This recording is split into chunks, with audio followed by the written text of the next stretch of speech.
Welcome back over to the Norfolk Broads cottage here in the Norfolk Broads National Park in East Anglia. We are coming to have a look what is happening in this garden in the first week of August. This garden you will have seen on our previous tours earlier in the summer and last year. We've not been here for a couple of weeks due to family commitments and other things going off, which have meant we didn't get here last weekend. And since then we've had some heavy rain, lots of sunshine, and the growing weather really has been excellent, so it's looking quite lush. But some things have taken a pounding from the torrential downpours, and one of them has been some of these hollyhocks on the gravel front edge of the cottage here, planting just by the lavender.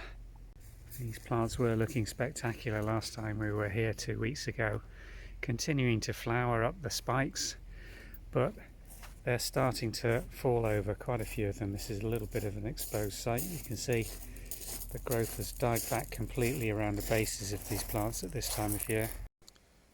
We've ended up having to cut back quite a few hollyhocks which were growing against the side of the house, but even though these don't look particularly healthy at this time, by doing so in early August there's plenty of time for these to reshoot, and they should be back in flower with short, probably multi-stemmed flower spikes by the end of September. The pots of geraniums and petunias that we've put in just after the last frost finished in May have done very well this year. They've really done well with the wet weather that we've had, and there's been enough sun to bring a decent amount of bud on in the geraniums. This is a trailing ivy leaf one which I'm particularly fond of.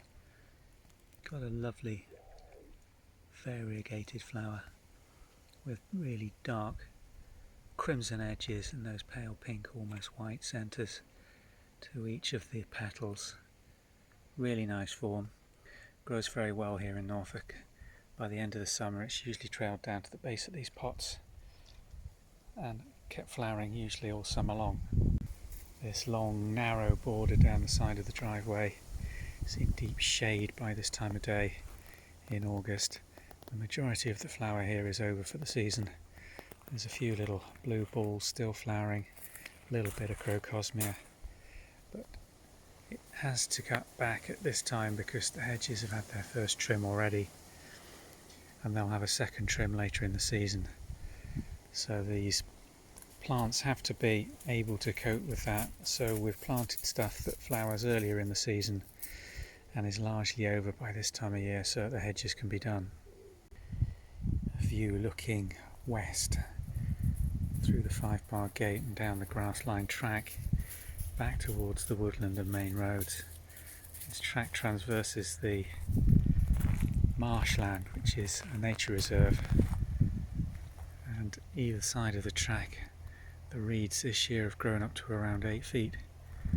Depending on which way the wind's blowing, you have to run the gauntlet of almost halfway across the track, a thick planting of reeds falling down. It's like having a car wash each time you go down when they're wet. Very green, very lush. It does mean this place feels rather special and unique.